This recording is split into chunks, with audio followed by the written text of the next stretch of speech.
Hey class, this is the Calorimetry Guided Notes Part 2.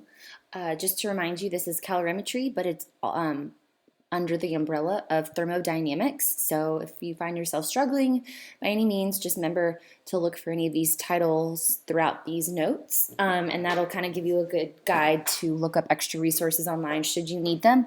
I just want you to know I personally dislike teaching it this way, especially this kind of unit.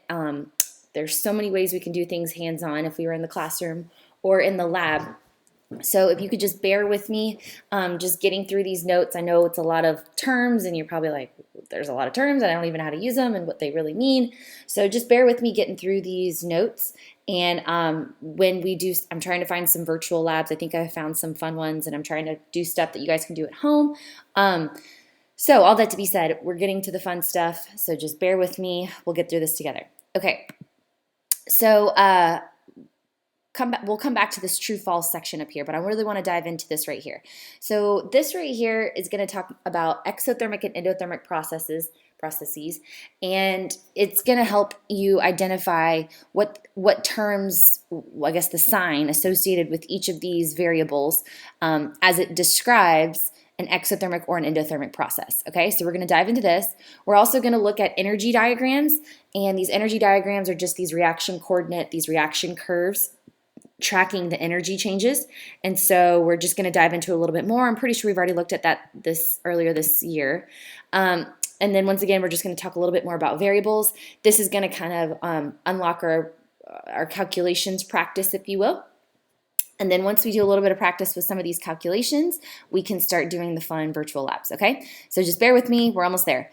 So let's just look at this box. So exothermic process, the reason why we call it a process and not just a reaction or a chemical reaction is because it can be a chemical change and a physical change. That could be an exothermic or an endothermic process. So we call it a process, not just necessarily a reaction, because it can entail more than just a reaction.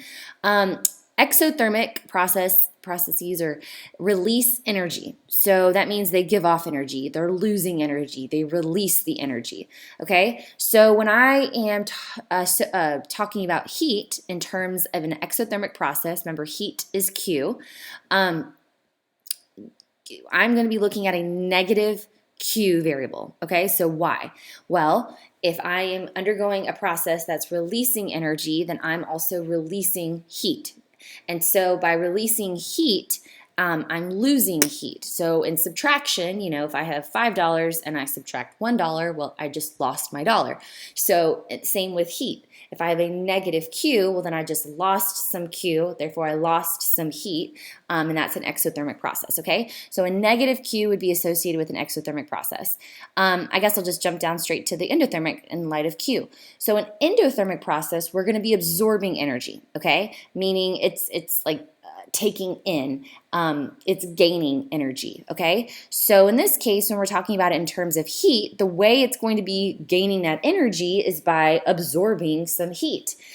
So we're going to now see a plus Q. It's going to be a positive Q variable associated with an endothermic process, meaning that that process took in the heat, okay? So it absorbed the heat. So exothermic releases the heat, endothermic absorbs, takes in heat, okay? Heat, remember, heat is just a form of energy. Okay, so that's how Q would describe the processes. So delta H is a new term. However, if you're pursuing any kind of science in the future, you will most likely be seeing this delta H again. So delta H stands for change in enthalpy. Enthalpy is a fancy word for the energy associated with the system.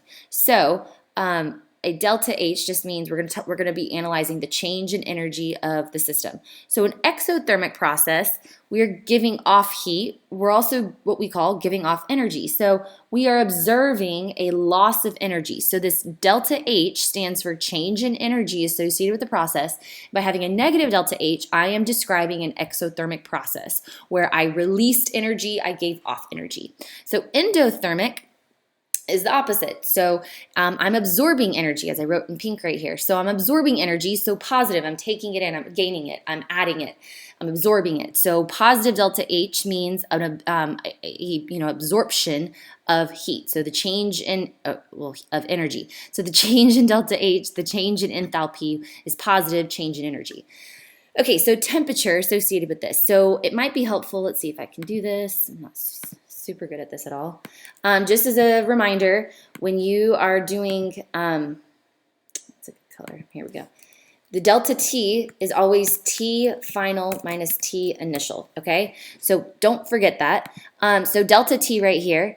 So a negative delta T just means that my initial temperature was higher than my final temperature, okay? So let's just use some simple numbers here. So if my initial temperature was 10, I'm at 10 degrees Celsius. Well, that's, yeah, 10 degrees Celsius, okay?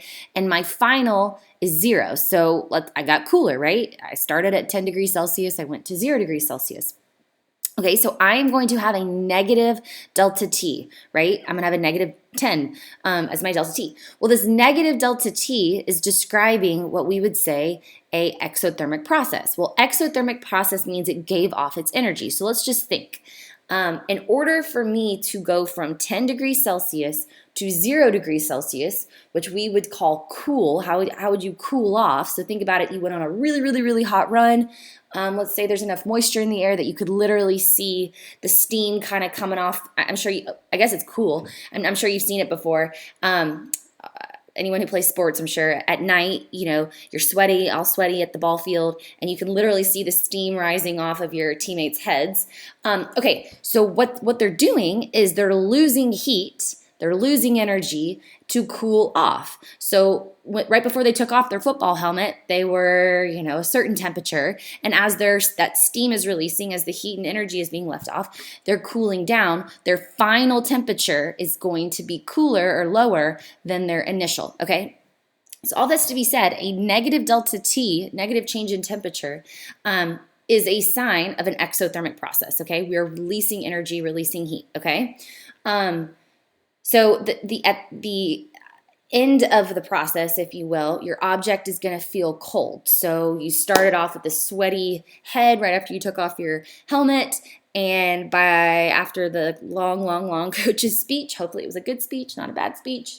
You know, I've been on the receiving end of both of them. Your head hopefully feels cooler, so it feels cold at the end of the process, okay? And we would describe the heat as heat flowing out. So that's the steam kind of coming off of the athlete's head. Okay, so with regards to absorbing energy, so endothermic, we are now going to observe a positive delta T. So think about, let's see if a good example, one that you would need to heat up. It's hard to observe this other than feeling it. So let's say now you're at the ball field and it's freezing cold outside, and your hands are freezing cold, and somehow your mom was clutch and got those little hand warmers that you shake them, shake them, shake them. Okay, that's chemistry. By the way, that makes them hot.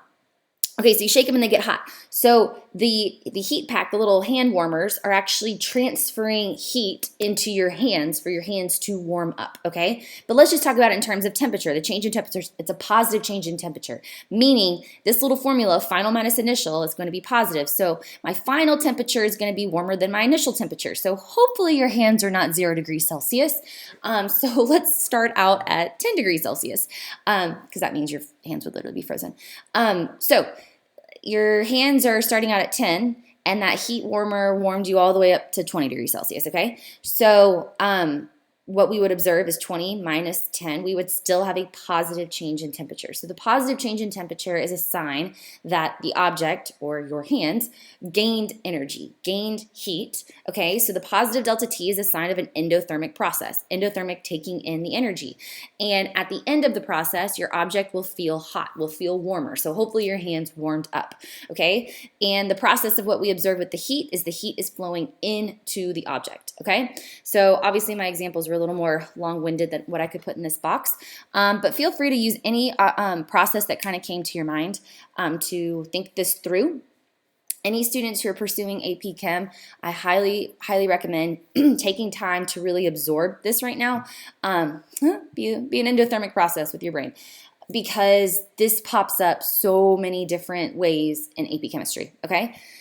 So that's how all the variables will relate to endothermic and exothermic processes. So let's look at this energy diagram real fast. We've seen one before, but I just want to remind you of what this is showing. So first of all, anytime in science, especially if you forget everything in science, you might take your ACT. Axes are so important for graphs.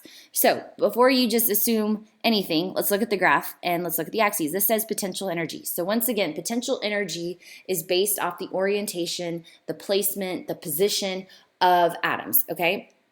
Or in this case, atoms. So this is not necessarily kinetic energy where the atoms are moving and all these things. This is literally just by their orientation, okay? So we're measuring the energy based off of their orientation. So they're not yeah, we'll just leave it at that. Okay, so the reaction coordinate, what does this even mean? This just means the reaction is progressing, okay? So coordinate kind of means a graph, and it's just saying the graph reflecting as the reaction proceeds. So we're starting here. You always start at the origin. We're starting from left to right. And before I even start looking at these letters, let's just observe what we see. I know it's labeled, but the curve in of itself is starting up here. It looks like I have a little bit of like a hill that I go over.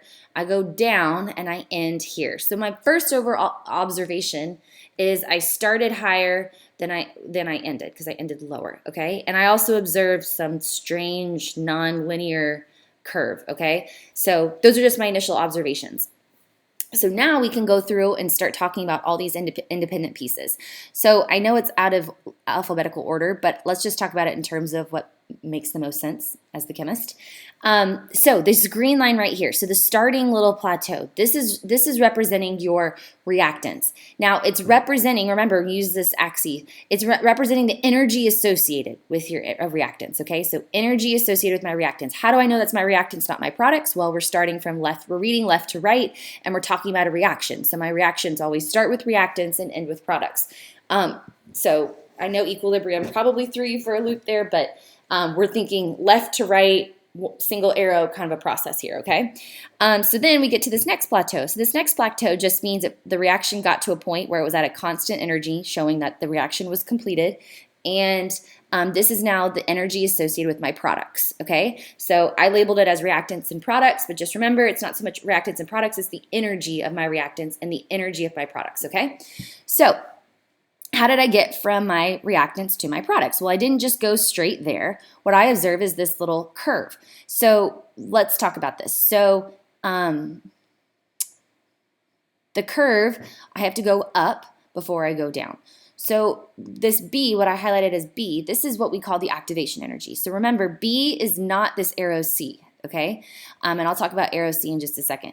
But B is literally stating this is what you're starting with, and this is how much you must put into your reaction, you must add to your reactants in order for the reaction to occur, okay? Because without overcoming this little barrier, with adding energy, your reaction will not happen, okay? So if I just if I put the little race car right here, right? Hopefully you can see my little red cursor, it's not gonna do anything, right? Just by setting it here. I'm sure my son probably would try it with his little train tracks. It's not gonna go anywhere. However, if I put it there with a ton of energy, so in this case, if I like slam it hard enough and it gets enough energy to go, well, then the next thing I know, it overcame that barrier and woof, now I'm down to my products, okay? So that's kind of what's happening here. So if you don't add the energy, you stay in reactants, and if you add enough energy to this process, in this case, it will allow it to overcome the energy barrier, which is what we call the activation energy barrier, and it now will allow for the reaction to proceed to products. So the activation energy is only the difference from what I started with in my reactants and how much I had to put in, which is why this is B.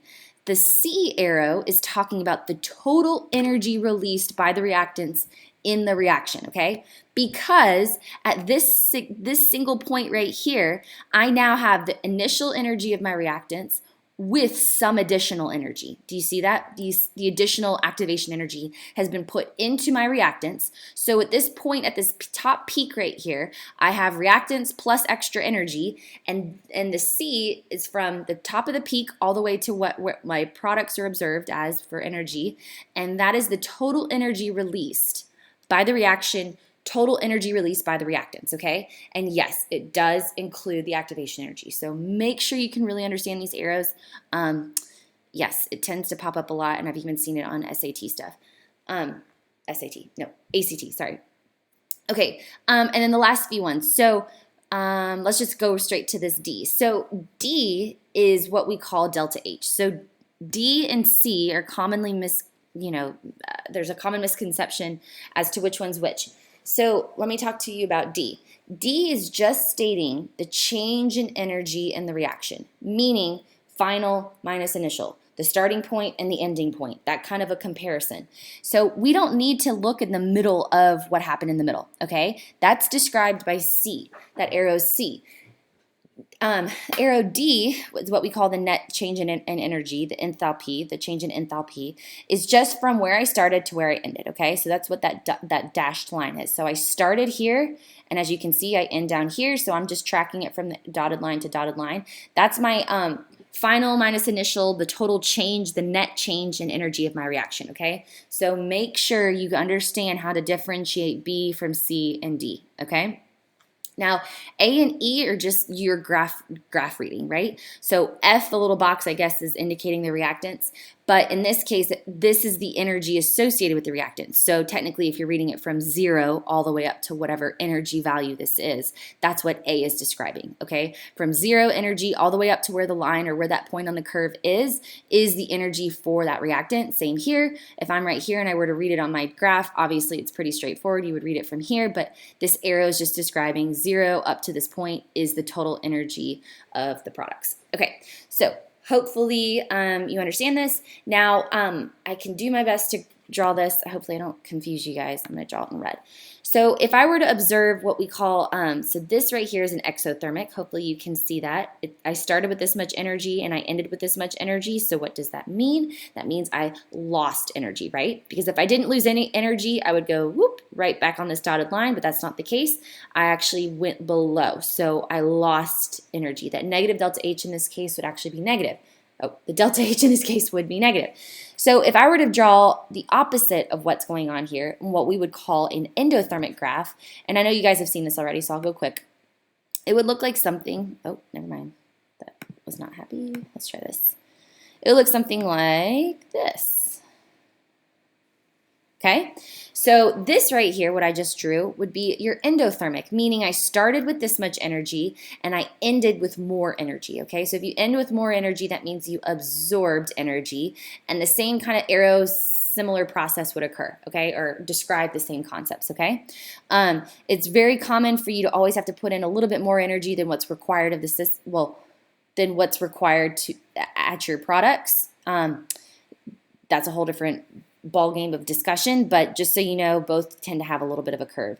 I will say the endothermic processes tend to have a little bit less of a dramatic curve. Your exothermic tend to show the that little activation coordinate a little bit stronger. But regardless, for this course, all you need to be able to identify is if my reactants are down low and my products are up high, that means they have a higher energy, therefore they absorbed energy.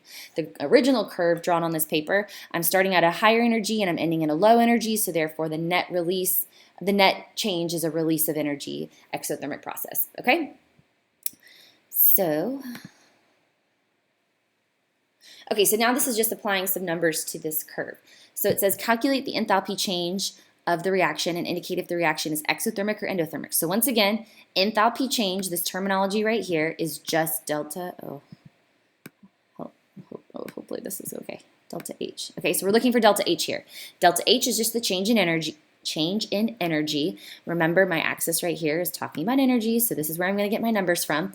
And it's always going to be products minus reactants. Final minus initial. Any of these change is final minus initial. So products are obviously my final piece of a reaction, and my reactants are my initial. Ooh, that's supposed to be an I. My initial portions of my reaction. So final right here. Let's see.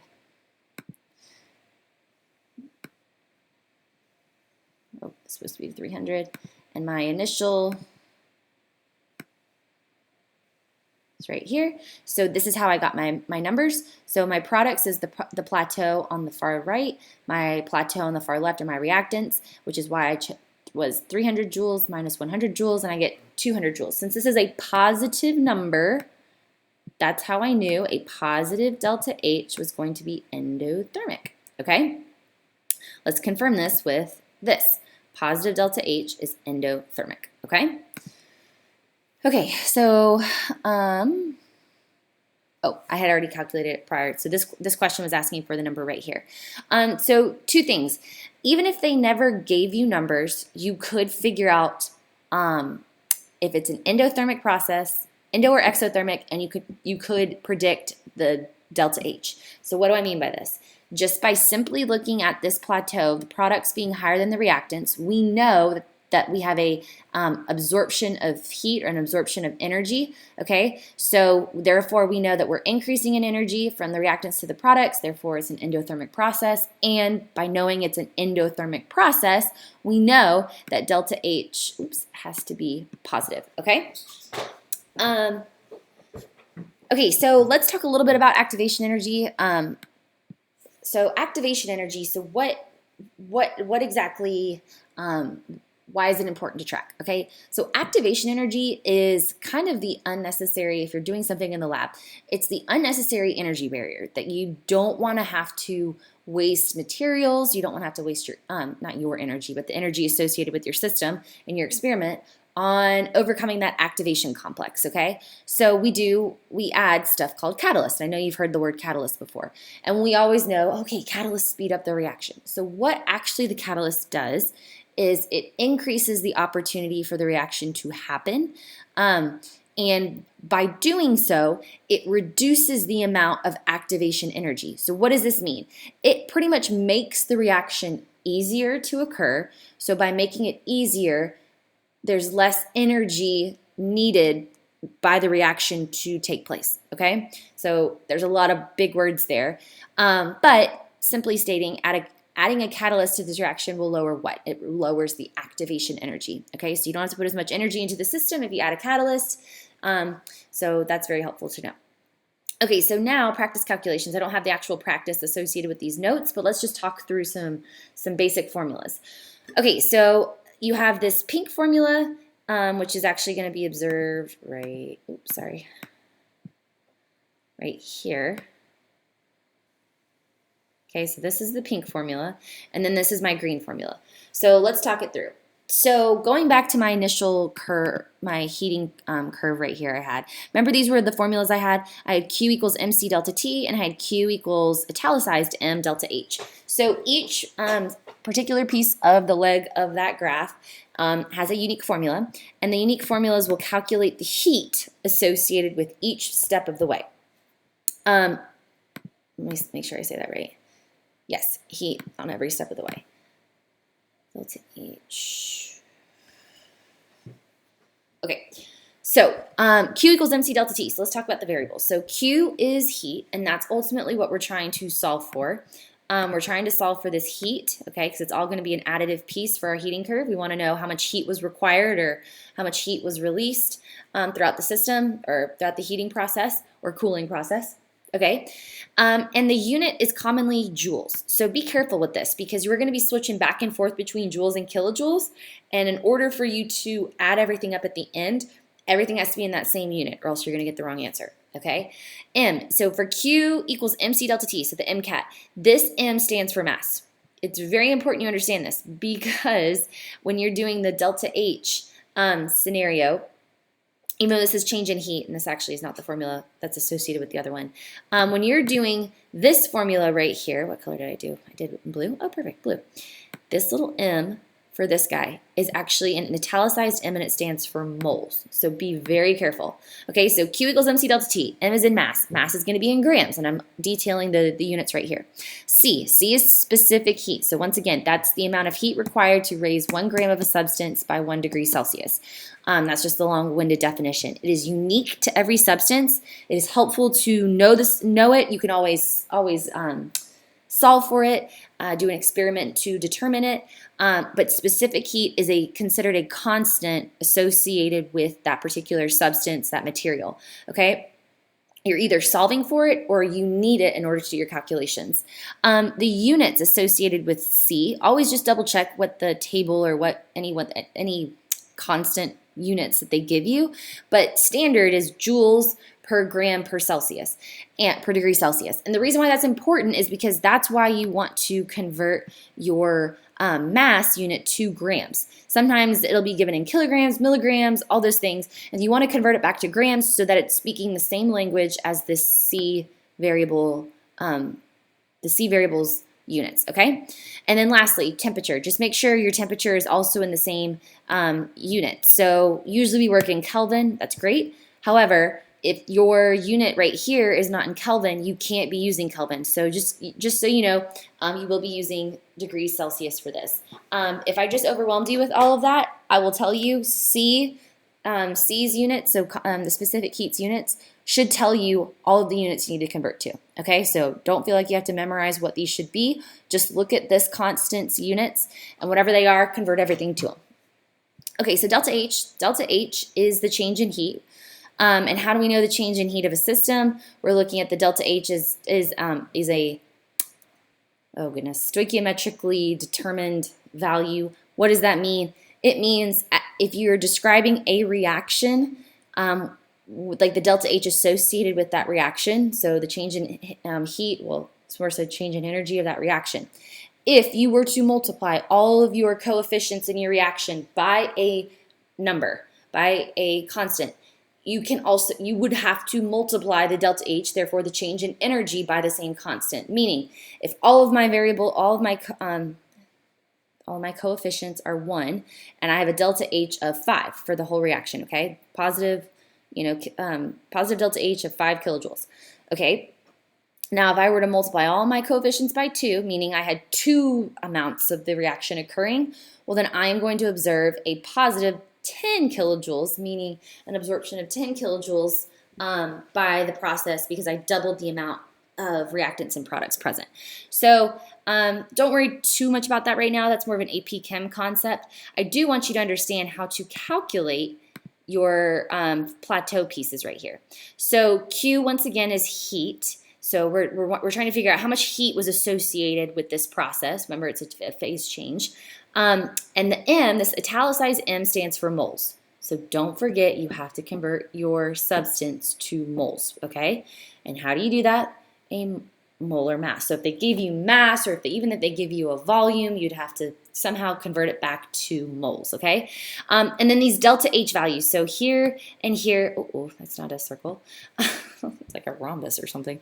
Delta H. So these are unique delta H values for the process, and they would be given to you, okay? So these are standards. Someone's calculated them, hallelujah, in a table. They would be given to you, okay? So big takeaway, if you can read these variables now, if you can speak the language, it's very straightforward. Just don't get caught up in the silly mistakes. This M right here for Q equals MC delta T is mass. This little italicized M is moles. And don't forget to convert units of C so that they're all speaking the same language. And then at the end, before you add up all of these legs of the heating curve, make sure your heat unit is also the same. So what tends to happen is your vertical climbing points tend to be joules, and these blue circled plateau points tend to be in kilojoules. So just make sure they're speaking the same language. You can pick unless the question asks a certain thing. Okay, so let's talk about these delta H values for the changes in phase changes, okay? So these phase changes are directly related to the heating curve, so make sure to go back and check and pay attention to kind of what's going on here. So a melting process, obviously in order for an ice cube to melt, it must absorb energy, it must absorb heat. If it doesn't, then it's not going to melt. But just remember, that would mean a positive delta H process absorbing energy.